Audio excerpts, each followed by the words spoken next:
في تطور مفاجئ وصادم، وقبل ساعات قليلة فقط من موعد نهائي مرتقب، المنتخب السنغالي يتعرض لهزة عنيفة تهز أركان بعثته.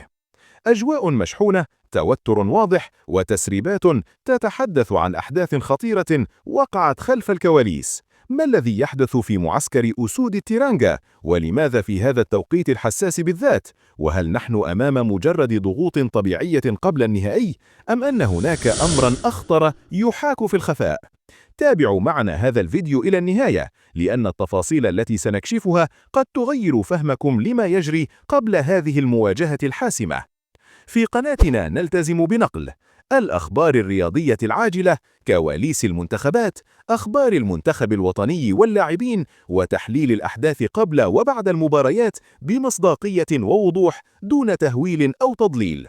مشاهدينا الكرام، قبل أن نبدأ لا تنسوا الصلاة على رسول الله صلى الله عليه وسلم. تطورات عاجلة قبل النهائي.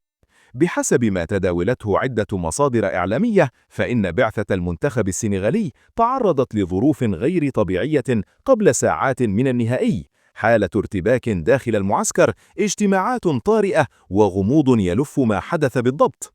وفي تطور جديد ومهم، سيتم عقد ندوة صحفية بعد قليل، حيث سيوضح المنتخب السنغالي تفاصيل ما تعرضت له بعثته قبل مواجهة منتخب الفاسدين.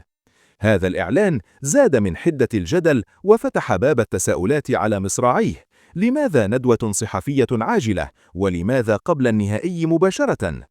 ندوة منتظرة ورسائل مبطنة.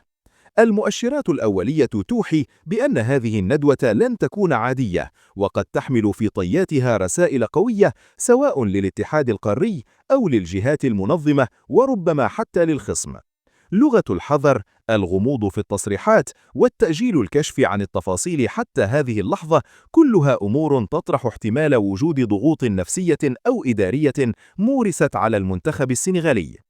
الحرب الخفية قبل المباريات الكبرى. في مثل هذه النهائيات لا تلعب المباراة داخل الملعب، بل تدار أيضا حرب نفسية وإعلامية خارج الخطوط.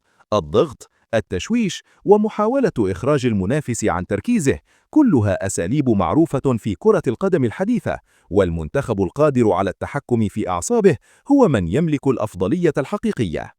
لماذا يهمنا هذا كمتابعين؟